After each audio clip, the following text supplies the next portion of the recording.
انسانی شعور کے اندر وہ معرفت رب اجاگر ہوگی. وہ پہلا مرحلہ اس نے طے کر لیا، وہ ڈورمنٹ معرفت اب ایکٹیویٹ ہو گئی. اب مزید فکر کا مرحلہ ہے جو اگلی آیت میں آیا ہے، الذین یذکرون اللہ قیاما وقعودا وعلی جنوبہم ویتفکرون فی خلق السماوات والارض ربنا ما خلقت ھذا باطلا سبحانک فقنا عذاب النار. یعنی تفکر جو ہے، ویتفکرون فی خلق السماوات والارض، وہ تفکر کرتے ہیں، غور و فکر کرتے ہیں آسمان اور زمین کی تخلیق میں، لیکن اس تفکر کے ساتھ لازماً ذکر اور ذکر مدام، ذکر بھی وہ کہ جو مستقل ہو، ہر حالت میں ہو. الذین یذکرون اللہ قیاما وقعودا وعلی جنوبہم، وہ لوگ کہ جو اللہ کو یاد رکھتے ہیں، اللہ کا ذکر کرتے ہیں، کھڑے ہوئے بھی، بیٹھے ہوئے بھی، اور اپنے پہلوؤں کے بل یعنی لیٹے ہوئے. اب ان تین کے سوا تو کوئی پوزیشن انسان کی نہیں ہے، اسی کا نام ہے دوام ذکر. اور اس کے ساتھ اگر وہ تفکر کرتے ہیں تو ان کا فکر اگلی منزل تک پہنچتا ہے. تو پہلی شے تھی فکر انسانی کی صحیح رخ پر مزید پیش قدمی اور پیش رفت، اور اس کے لیے لازم ہے ذکر و فکر کا امتزاج. دوسری چیز کو لیجئے عمل کی درستی. اس عمل کی درستی کے لیے اللہ تعالیٰ کے ساتھ ایک گہرے تعلق کی ضرورت، اس لیے کہ صبر کی بحث میں یہ مضامین شاید آپ کے سامنے آ گئے ہو کہ صبر جہاں مصیبت پر صبر ہوتا ہے، تکلیف پر صبر ہوتا ہے، اللہ کے احکام پر جمنا یہ بھی صبر ہے، نفس کی خواہشات کی باغ کو تھام کر رکھنا، کھینچ کر رکھنا یہ بھی صبر، اور استقامت کسی شے پر قائم رہنا یہ بھی صبر. تو عمل صحیح پر استقامت کے لیے وَاصْبِرْ وَمَا صَبْرُكَ إِلَّا بِاللَّهِ، اس صبر کی سب سے اہم جو بنیاد ہے، اس کا جو سب سے بڑا ذریعہ ہے، اس کا جو سب سے بڑا سہارا ہے، وَمَا صَبْرُكَ إِلَّا بِاللَّهِ، اس کے لیے ضرورت ہے ایک گہرے تعلق کی کہ اللہ کے ساتھ ایک ایسا تعلق برقرار رہے جو نہ صرف گہرا ہو بلکہ دائم و قائم مسلسل. ذرا ذہول ہوگا تعلق مع اللہ میں، ذرا کمی آئے گی شیطان کا وار کاری ہو جائے گا. اسی کو حضور نے حدیث میں یوں تعبیر کیا ہے تمثیلاً کہ جو دل اللہ کی یاد سے غافل ہے اس پر، فارسی کا وہ مقولہ بھی ہے کہ خانہ خالی را دیو میں گیرت، گھر خالی رہے تو جنات اس پر دیو جو ہے آ کر قبضہ جما لیتے ہیں. تو خانہ قلب جو ہے اگر یاد خدا بندی سے خالی ہو گیا تو شیطان ابلیس لعین اپنی تھوتنی ٹکا دیتا ہے. یہ لفظ آتا ہے سور کے منہ کے لیے تھوتنی، جس طرح اس کا نکلا ہوا سا منہ ہوتا ہے آگے، تو یہ لفظ استعمال کیا گیا کہ وہ اپنی تھوتنی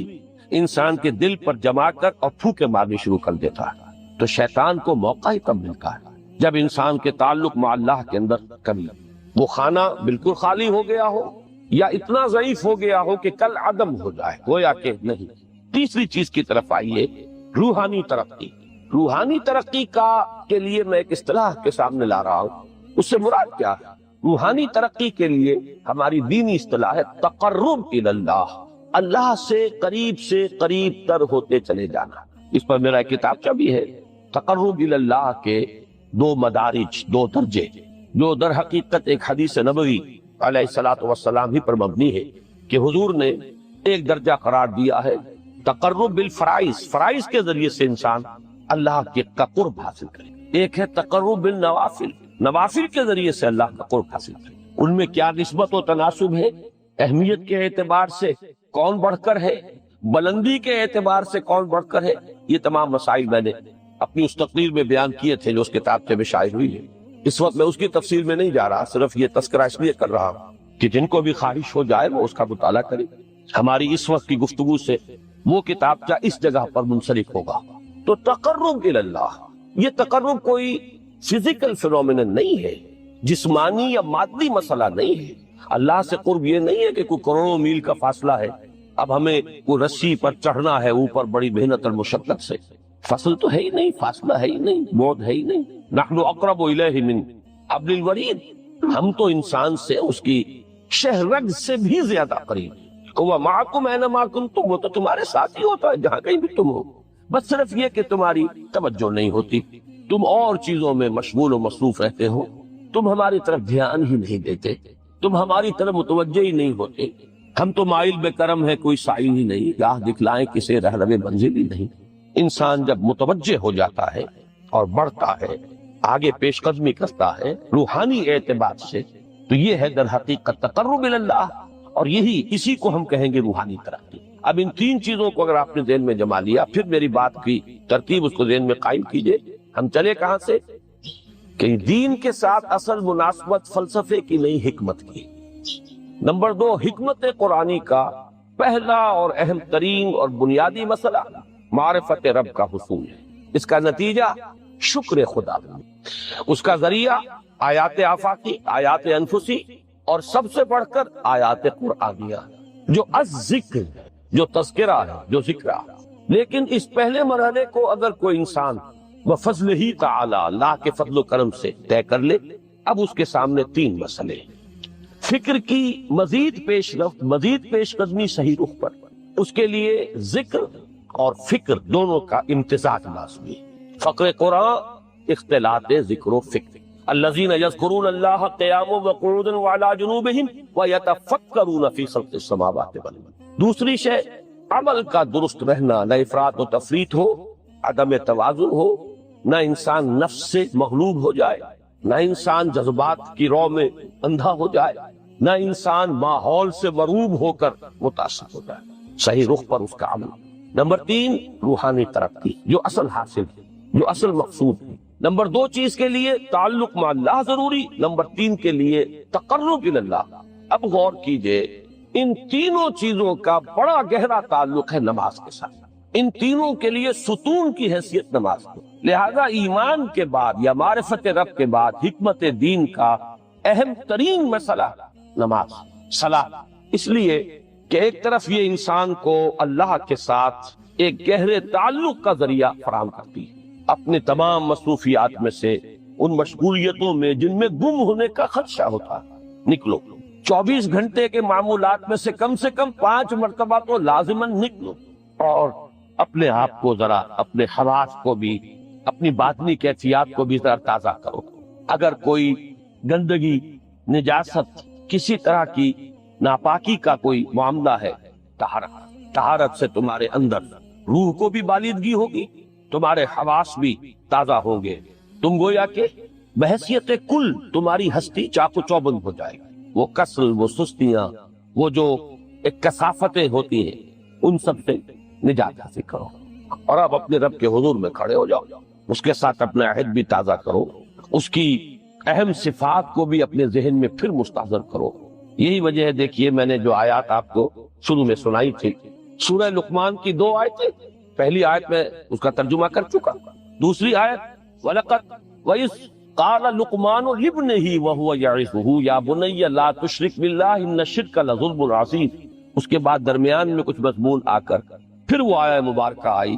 یا بنی اقیم الصلاۃ وامر بالمعروف وانہی عن المنکر واصبر علی ما اصابک۔ گویا کہ اہم ترین چیز، بنیادی ترین چیز، اللہ کو محض پہچان لینا کافی نہیں ہے، یاد رکھنا ضروری ہے۔ اللہ یاد رہے گا تو فکر صحیح آگے بڑھے، اللہ یاد رہے گا اور اس کے ساتھ ایک گہرا تعلق جو ہے برقرار رہے گا تو عمل درست رہے۔ بالکل یہی بات سورہ طٰہٰ میں جو پہلی وحی حضرت موسیٰ علیہ السلام پر ہوئی، اور پہلا مخاطبہ ہے، چونکہ حضرت موسیٰ کو یہ انبیاء کرام کے مقدس گروہ میں ایک امتیازی حیثیت حاصل ہے کہ ان سے براہ راست گفتگو ہوئی ہے، اگرچہ صرف ایک پردہ تھا، اوٹ من ورائے حجاب گفتگو ہوئی ہے، لیکن یہ کہ کوئی فرشتے کا درمیانی جو ہے وہ لنک نہیں تھا، براہ راست اللہ تعالیٰ نے حضرت موسیٰ علیہ السلام سے کلام فرمایا۔ کلم اللہ موسیٰ تکلیما، موسیٰ سے تو اللہ نے کلام فرمایا جیسے کہ کلام کیا جاتا۔ تو پہلا مخاطبہ ہے، یہ پہلا مکالمہ ہے، پہلی وحی کہیے، اسی میں یہ الفاظ بھی موجود ہیں، اننی انا اللہ لا الہ الا انا فاعبدنی واقم الصلاۃ لذکری۔ یہ گویا کہ حکمت قرآنی کا ایک بہت بڑا خزانہ ہے یہ آیت مبارکہ، کہ خود حضرت موسیٰ علیہ السلام کو جو ہدایت دی جا رہی ہے، میں ہوں، میں اللہ، اننی انا اللہ لا الہ الا انا، میرے سوا کوئی معبود نہیں، فاعبدنی، بس میری بندگی، میری عبادت، میری پرستش، میری محبت، اس کو اختیار کرو۔ وَأَقِمِ الصَّلَاةَ لِذِكْرِي، اور نماز کو قائم رکھو میری یاد کے لیے۔ بلکہ اسی سلسلہ کلام میں آگے چل کر سورہ طٰہٰ میں آتا ہے کافی گفت و شنید کے بعد جب حضرت موسیٰ نے کچھ معذرت بھی کی، کچھ دعائیں بھی کی، اللہ نے ایک دعا قبول بھی کی کہ ان کے بھائی کو بھی شریک کر دیا، حضرت ہارون کو بھی۔ اس کے بعد پھر جب فرمایا کہ اب جاؤ فرعون کی طرف، تو اس میں فرمایا وَلَا تَنِيَا فِي ذِكْرِي، اور دیکھنا یہ جو عظیم مشن تمہارے کندھے پر آ گیا ہے، بڑا بھاری اور کٹھن ایک فرض ہے جو تم پر عائد ہو گیا ہے، اس کے لیے سب سے بڑی تمہارے پاس جو قوت کا ذریعہ ہے وہ نماز ہے۔ فَلَا تَنِيَا عَنْ ذِكْرِي، میری یاد میں کبھی غفلت نہ کرنا، اس میں کبھی کوئی کمی نہ آنے دینا۔ جیسا کہ میں نے عرض کیا تھا کہ جیسے ہی وہ تعلق جو ہے کمزور پڑتا ہے یا منقطع ہو جائے معاذ اللہ، تو پھر انسان گویا کہ شیطان کے لیے ایک لقمہ تر بن جاتا ہے۔ اب آپ غور کیجئے، تیسری شے تقرب الی اللہ، اس کے حوالے سے بھی جو فرائض اور نوافل کی بات ہے اس کو اس وقت ذہن سے نکال کر یہ سمجھیے کہ اس میں نماز کا کیا مقام ہے، اس لیے کہ نماز فرض بھی ہے، نماز نفل بھی ہے، وہ تو ان دونوں میں شریک ہو جائے گا۔ اب اس کو لفظ صلاۃ کے حوالے سے آپ ان دونوں چیزوں کو سمجھیں۔ صاد لام واو یا یہ چونکہ حروف علت ایک دوسرے سے بدلتے رہتے ہیں، یہ جو مادہ ہے اس کی جو خالص لغوی اصل ہے، جو خالص عربی زبان میں اس کا بنیادی مفہوم ہے، وہ آگ جلانا یا آگ تاپنا یا آگ سینکنا، حرارت حاصل۔ لہذا بار بار آتا ہے جہنم کے ذکر میں اسلوہا،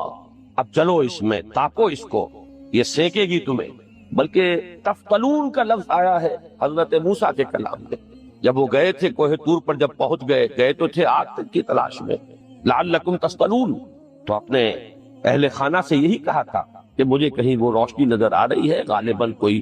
وہاں سے آگ مل سکے گی، ورنہ یہ کہ کوئی رہنمائی کو رستہ مجھے مل سکے گا، میں وہ آگ لے آؤں گا، کوئی چنگاری وہاں سے لے آؤں، لعلکم تستلون، تاکہ تم، اب یہ اصطلاح در حقیقت باب استعال ہے، اور یہ تے یہاں پر توئے کی شکل اختیار کر گئی، تا نے توبن کی صورت اختیار کی سواد کی وجہ سے۔ بہرحال اس کا سب سے بنیادی مفہوم جو ہے وہ ہے تاپنا، سکائی حاصل کرنا، حرارت۔ اس کے حوالے سے سمجھ لیجئے کہ سب سے بنیادی تعلق اس کا جو ہے وہ روح کے ساتھ۔ روح میں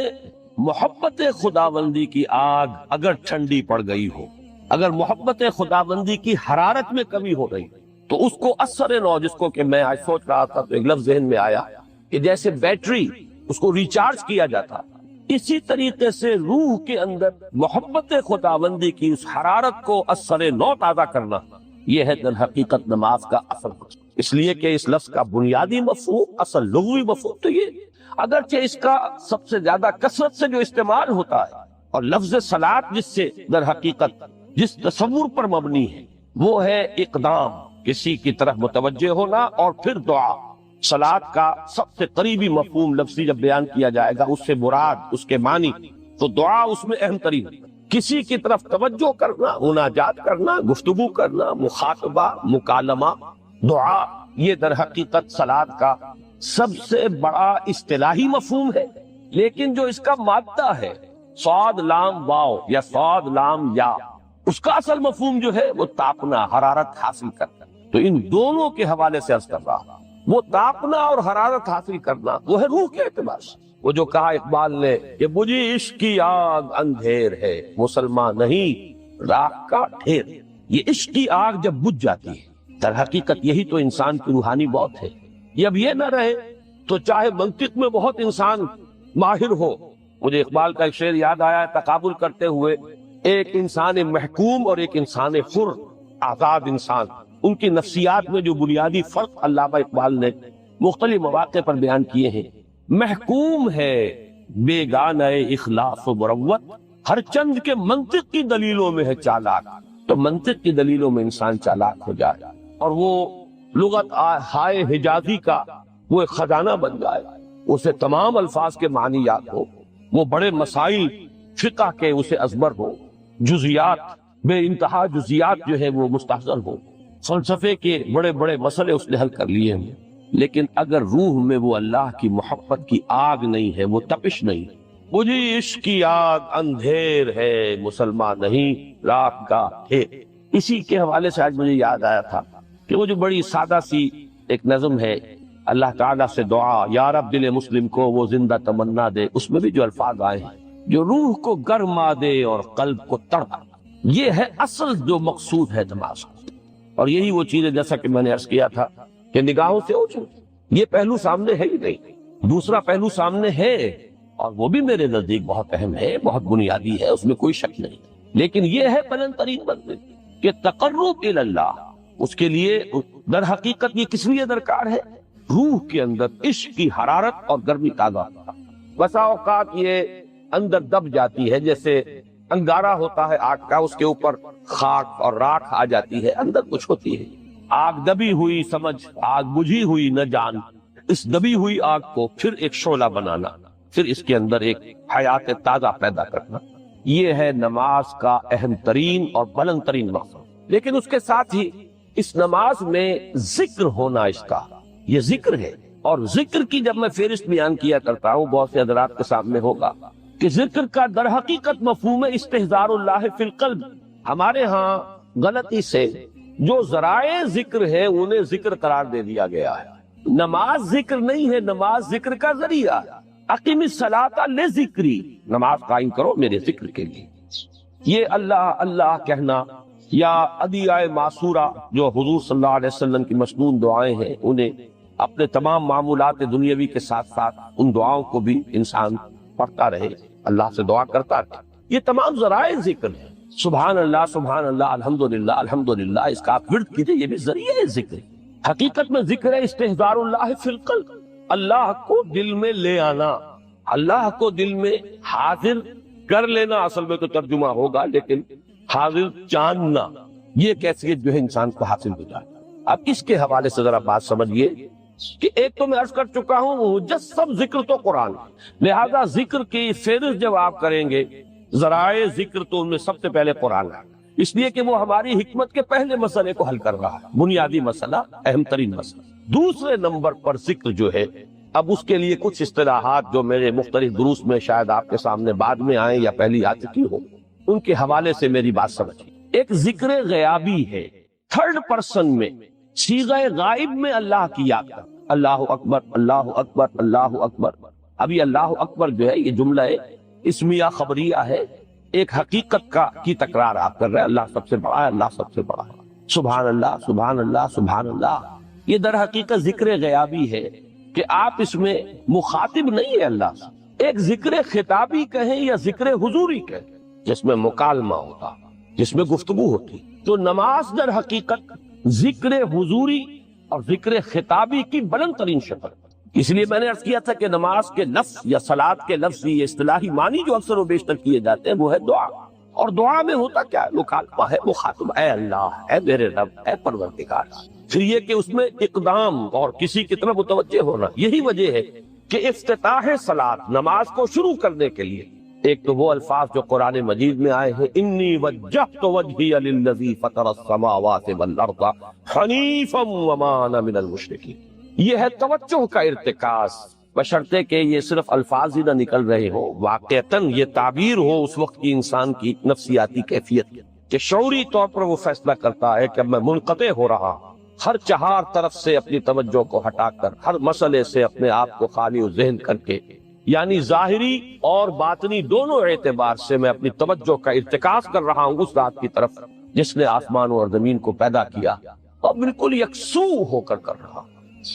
انی وجہت وجہی للذی فطر السماوات والارض حنیفا وما انا من المشرکین۔ اور دوسری وہ جو دعا جس سے ہم افتتاح کرتے ہیں اپنی نماز کا، دیکھیں اس میں خطاب کا کس قدر اہتمام، وہاں سبحان اللہ نہیں ہے، سبحانک اللہم، پاک ہے تو اے رب ہمارے، وبحمدک وتبارک اسمک وتعالی جدک۔ اب آپ غور کر رہے ہیں، یہ ہے تخاطب، براہ راست مخاطب ہونا تم ہو رہی ہے۔ تو سب سے پہلی بات تو یہ ہوئی کہ ذکر کی ایک شکل ہے ذکر غیابی،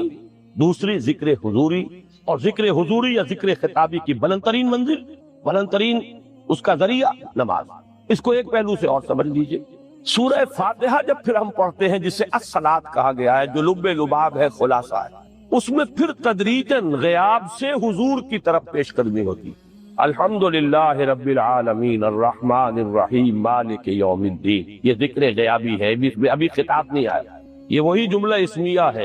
کل تعریف اس اللہ کے لیے ہے جو تمام جہانوں کا پروردگار ہے، مالک ہے، جو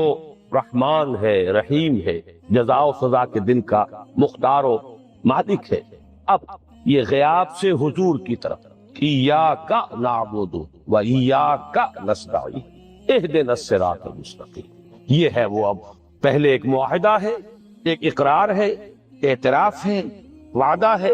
اور پھر دعا ہے، استدعاء کہ حضور نے فرمایا، یقول اللہ تعالی، اللہ یہ فرماتا ہے، اسی لیے اس کو حدیث قدسی کریں گے، قسمت الصلاۃ بینی و بین عبدی نصفین، میں نے نماز کو اپنے اور اپنے بندے کے مابین آدھا آدھا تقسیم کر دیا۔ اب یہاں تک تو جملہ ہے اللہ کا، یہ ہے حدیث قدسی۔ اب آگے جو ہے نریشن اس کی جو ہے حضور صلی اللہ علیہ وسلم کی جانب سے ہے، یعنی خبر دے رہے ہیں اللہ کی طرف سے ہی۔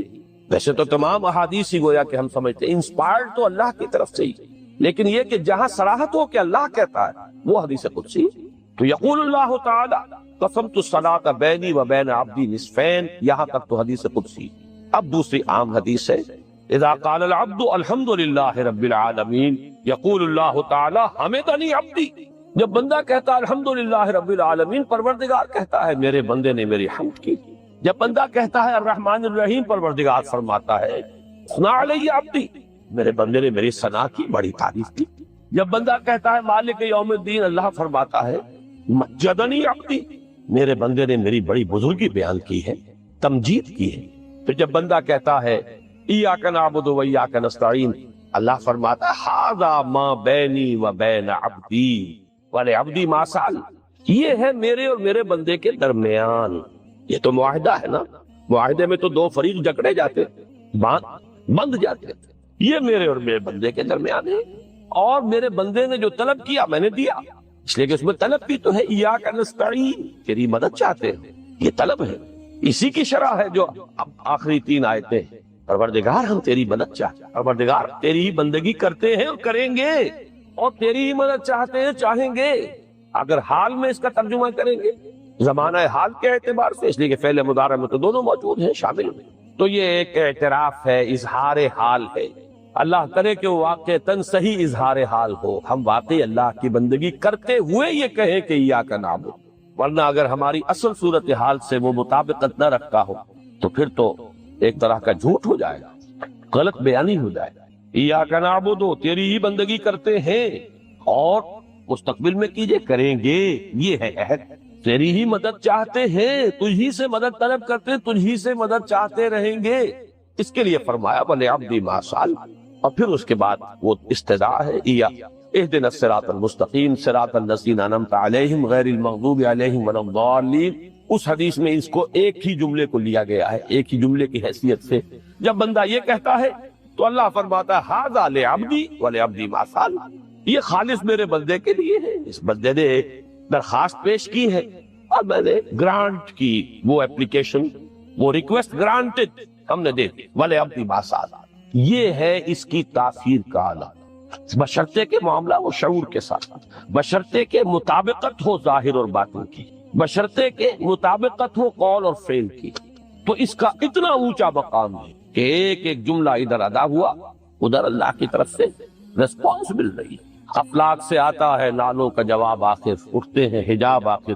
کہ وہاں فرمایا گیا تھا کہ تین جو سب سے بڑے بڑے گناہ ہیں، والذین لا يدعون مع اللہ الہا آخر، وہ لوگ کہ جو اللہ کے ساتھ کسی اور الہ کو پکارتے نہیں ہیں، کسی اور سے دعا نہیں کرتے، ولا يقتلون النفس التي حرم اللہ الا بالحق، نہیں انسانی جان کو قتل کرتے ہیں جسے کہ اللہ نے محترم قرار دیا ہے مگر حق کے ساتھ، یعنی کوئی قانون کی دفعہ ان کے اوپر لاگو ہو جائے تو بات دوسری ہے، قتل عمد کے قصاص میں قتل ہوگا، یا یہ کہ زنا اگر شادی شدہ مرد یا عورت کرتے ہیں تو ان کی سزا جو ہے وہ رجم ہے، جو قتل کی ایک بہت ہی شدید شکل ہے، یا مرتد کی سزا قتل ہے، اور یا پھر یہ ہے کہ کافر کو قتل کیا جا سکتا ہے جو حربی ہو، جس کے ساتھ جو جنگ ہے وہ ڈکلیئرڈ۔ ان چار صورتوں کے علاوہ کسی انسان کو کسی حالت میں کسی جذبے کے تحت قتل کرنا جائز نہیں ہے، حرام مطلق ہے۔ یہ ہمارے ہاں جو وہ عزت کے نام پر آنر کلنگز جو ہو رہی ہوتی ہیں، یہ سب کے سب جو ہے جرم ہے اسلام کی نگاہ میں، کسی کو یہ حق حاصل نہیں ہے کہ اس طرح سے اپنے ہاتھ میں قانون کو لے لے۔ لیکن اس کے بعد فرمایا تھا کہ جو لوگ یہ کام کرتے ہیں تو پھر یہ ہے کہ یلقا اسامہ، وہ اس کی پاداش بھگت کر رہے ہیں، یضاعف لہ العذاب یوم القیامہ، ان کے لیے قیامت کے دن عذاب دگنا کر دیا جائے گا، بڑھا دیا جائے گا۔ وَيَخْلُدْ فِيهِ مُهَانًا، اور وہ رہیں گے اس میں ہمیشہ ہمیش نہایت ذلت کے ساتھ، رسوا ہو کر۔ إِلَّا مَن تَابَ وَآمَنَ وَعَمِلَ عَمَلًا صَالِحًا، اس میں استثناء ہے کہ جو توبہ کرے اور تجدید ایمان کرے یا ایمان لائے۔ اگر پہلے کافر تھا تو ایمان لائے گا، اور اگر پہلے مسلمان تھا لیکن یہ کہ یہ گناہ سرزد اس سے ہوا تو گویا کہ ایک طرح کے کفر میں وہ داخل ہو گیا تھا، ایمان حقیقی سے محروم ہو گیا تھا، تو گویا کہ تجدید ایمان کرے۔ الا من تاب وآمن وعمل عملا صالحا، اور پھر اس کا عمل تبدیل ہو جائے، عمل درست ہو جائے، غلط کام کو فی الواقع چھوڑ دے۔ فاولئک یبدل اللہ سیئاتہم حسنات، تو یہ وہ لوگ ہیں کہ اللہ تعالیٰ ان کی برائیوں کو بھلائیوں سے بدل دے گا۔ یہ بات جو ہے بہت بلند ہے، اس میں اللہ تعالیٰ کی طرف سے وعدہ جو ہو رہا ہے کہ فَأُولَٰئِكَ يُبَدِّلُ اللَّهُ سَيِّئَاتِهِمْ حَسَنَاتٍ وَكَانَ اللَّهُ غَفُورًا رَحِيمًا وَمَن تَابَ وَعَمِلَ صَالِحًا، پھر دوبارہ تکرار کے ساتھ یہ بات آ چکی ہے، جو توبہ کرے اور پھر عمل اچھا کرے، فَإِنَّهُ يَتُوبُ إِلَى اللَّهِ مَتَابًا، تو وہ ہے جو حقیقت میں توبہ کرتا ہے اللہ کی جناب میں جیسے کہ توبہ کرنی چاہیے، عمل میں کوئی تبدیلی نہ ہو، اور توبہ کی تسبیح ہوتی چل رہے، استغفر اللہ ربی من کل ذنب واتوب الیہ، آپ نے 10 تسبیحیں کر لی، 1000 مرتبہ کہہ لیا، یہ سب زیرو ہے اللہ کی نگاہ میں۔ ذکر کا ثواب مل جائے گا کہ اتنا وقت آپ نے اللہ کا نام لیا ہے، اللہ کا ذکر کیا ہے، اس کا ثواب تو ملے گا، لیکن یہ توبہ نہیں ہے، اس سے کسی گناہ کی معافی کا کوئی سوال نہیں ہوتا، اس سے برائیوں کے بھلائیوں میں بدلنے کا کوئی امکان نہیں ہے، اس سے اس کی سزا سے بچنے کی کوئی سبیل نہیں۔ اب سورہ تحریم میں خاص طور پر ایک خاص جو پس منظر ہے اس کے اعتبار سے یہ آیت آ رہی ہے، یا ایھا الذین آمنوا توبوا الی اللہ توبۃ نصوحا، اے وہ لوگوں جو ایمان لائے ہو، اے ایمان کے مدعیو، دعوے دارو، توبہ کرو اللہ کی جناب میں، لیکن وہ توبہ خالص ہونی چاہیے، توبۃ نصوحا۔ اس سورہ مبارکہ کے پس منظر کو نوٹ کیجئے تو اس میں ایک خطائے اجتہادی کہہ لیجئے حضور سے ہو گئی تھی صلی اللہ علیہ وسلم، اگرچہ وہ خطا جانب خیر میں تھی، اچھے کام کے لیے تھی، برے کام کے لیے نہیں تھی، کہ آپ نے اپنی ازواج مطہرات کی دل جوئی کے لیے ایک شے جو اللہ کی طرف سے آپ کے لیے حلال تھی اس کو استعمال نہ کرنے کی قسم کھا لی، تو اس پر حضور کو روکا گیا، یا ایھا النبی لم تحرم ما احل اللہ لک تبتغی مرضات ازواجک، اے نبی کیوں آپ اپنے اوپر حرام ٹھہراتے ہیں وہ شے جو اللہ نے آپ کے لیے حلال قرار دی ہے؟ کیا آپ اپنی بیویوں کی رضا جوئی کے لیے ایسا کر رہے ہیں؟ واللہ غفور الرحیم، اللہ غفور ہے، رحیم ہے، اللہ نے آپ کی اس خطا سے درگزر کیا ہے، لیکن قد فرض اللہ لکم تحلۃ ایمانکم، اللہ تعالیٰ نے راستہ تمہارے لیے کھول دیا ہوا ہے کہ ایسی قسموں کو کھولا جا سکتا ہے، جس کے لیے کہ سورہ مائدہ کے اندر کفارہ دے دیا گیا، تو گویا کہ حضور کو یہاں حکم دیا جا رہا ہے کہ آپ اپنی اس قسم کا کفارہ دیجئے، قسم کا، اور یہ جو قسم ہے اس کو کھول دیجئے۔ نمبر 2 پہ پھر 2 ازواج مطہرات کا معاملہ آیا کہ حضور نے ایک راز کی بات کہی ایک زوجہ محترمہ سے، لیکن انہوں نے وہ راز جو ہے وہ دوسری زوجہ محترمہ کو پہنچا دیا جن میں زیادہ آپس میں قریبی تعلق تھا، تو گویا کہ یہ بھی ایک طرح سے خیانت ہو گئی، اس لیے کہ راز جو ہے وہ تو ایک امانت ہوتا ہے، اور خاص طور پر عائلی زندگی میں میاں بیوی کے درمیان کے جو معاملات ہوتے ہیں وہ تو بہت ہی رازداری پر مبنی ہوتے ہیں، اس لیے ان میں سے کوئی چیز جو ہے جس کو خاص طور پر کہا گیا ہو کہ یہ ایک راز کی بات ہے جو تم سے کہہ رہا ہوں، کسی اور سے کہنا نہیں ہے، تو اس میں جو غلطی ہوئی ہے وہ بھی ایک بڑی غلطی تھی حضرت عائشہ صدیقہ رضی اللہ تعالی عنہا ان کی۔ تو ان دونوں کے پس منظر میں پھر تیسری بات آئی کہ اہل ایمان اگر تم غافل ہو اپنے اہل و عیال کی طرف سے اس اعتبار سے کہ ان کا کردار کیسا بن رہا ہے، وہ اللہ کے بندے ہیں یا کوئی غلطیاں کر رہے ہیں، خطا کر رہے ہیں، تو دیکھو یہ تم ان کے ساتھ جو ہے وہ محبت نہیں کر رہے، عداوت کر رہے ہو، اس لیے کہ تمہاری اس نرمی، تمہاری اس شفقت اور ان محبت کے اندر اس درجے بڑھ جانا کہ اس میں اللہ تعالیٰ کے جو حرام کردہ امور ہیں ان میں بھی تم ملوث ہو جاؤ، تو یہ گویا کہ در حقیقت تم اپنے آپ سے بھی دشمنی کر رہے ہو اور ان سے بھی دشمنی کر رہے ہو،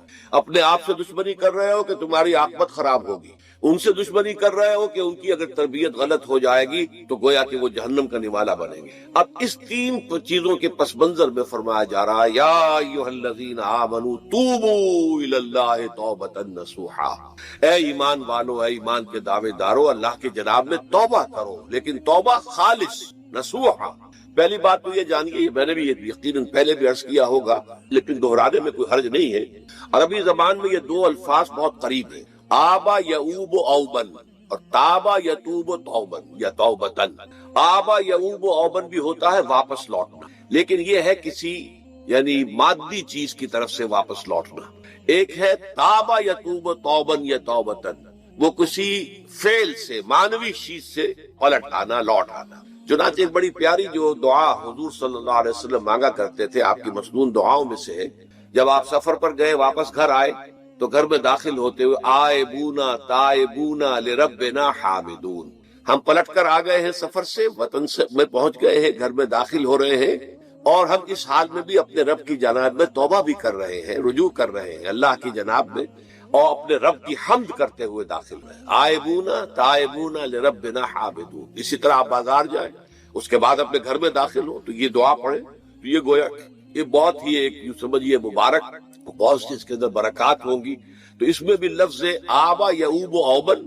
تابا یتوب توبن، یہ دونوں کے تقریباً بہت قریب آ گئے، آئبونا تائبونا لربنا حامدون۔ توبو اللہ، اب الہ کو نوٹ کیجئے، یہ توبہ کا لفظ بھی بہت سے ایسے الفاظ میں سے عربی زبان کے، جیسا کہ اس سے پہلے ہم دیکھ چکے ہیں کہ ایک لفظ ہے رغبہ، رغبہ رغبت جسے اردو میں ہم بولتے ہیں۔ رغبہ الہ ہوگا تو کسی شے کی طرف رجحان ہونا، اس کی طلب پیدا ہو جانا، اس کی خواہش پیدا ہو جانا، اور رغبہ عن ہوگا تو کسی چیز سے متنفر ہو جانا، دور ہٹ جانا، دور چلے جانا۔ ورب ایک ہی ہے، پریپوزیشن کی چینج سے بالکل برعکس نتیجہ نکل آیا۔ ومن رغب عن سنتی فلیس منی، جسے میری سنت پسند نہیں ہے، جو اس سے ہٹتا ہے، پیچھے ہٹتا ہے، اس کو ترک کرتا ہے، اس کا مجھ سے کوئی تعلق نہیں۔ اسی طرح مالا یمیل و میلن، مالا الہ کسی شے کی طرف مائل ہونا، مالا عن اس شے سے ہٹ جانا، پیچھے ہٹ جانا، نفرت ہو جانا۔ اسی میں وہ لفظ تھا سغا، فقط سغت قلوبکما، تمہارے دل جو ہے وہ تو مائل ہو ہی گئے۔ سغا بھی الہ ہوگا تو اس کے معنی کسی شے کی طرف مائل ہو جانا، عن ہوگا تو کسی شے سے متنفر ہو جانا۔ تو وہاں میں عرض کر چکا تھا وَلَقَدْ سَغَتْ قُلُوبُكُمَا، تو اے نبی کی دونوں بیویوں، تمہارے دل تو یقیناً اللہ کی طرف مائل ہو چکے ہیں، توبہ کی طرف مائل ہو چکے ہیں، لیکن زبان سے یہ کہتے ہوئے کہ حضور معاف کر دیجئے غلطی ہو گئی ہے، اس میں ذرا حجاب آ رہا ہے۔ ظاہر بات ہے شوہر اور بیوی کے درمیان جس طرح کا تعلق ہوتا ہے تو اس میں یہ کہ بسا اوقات اپنی غلطی کو واضح الفاظ میں تسلیم کرنے میں کچھ ہچکچاہٹ سی ہوتی، تو وہ ایک کیفیت تھی کہ تمہارا دل تو مائل ہو چکا ہے، لیکن یہ کہ تم ذرا زبان سے بھی کہو، اقرار کرو۔ اسی طریقے سے یہ لفظ توبہ ہے، توبہ الہ ہے، کسی کی جناب میں توبہ کرنا۔ جب اللہ تعالیٰ کی طرف توبہ کا لفظ آئے گا تو توبو الی اللہ توبۃ نصوحا، اللہ کی جناب میں توبہ کرو۔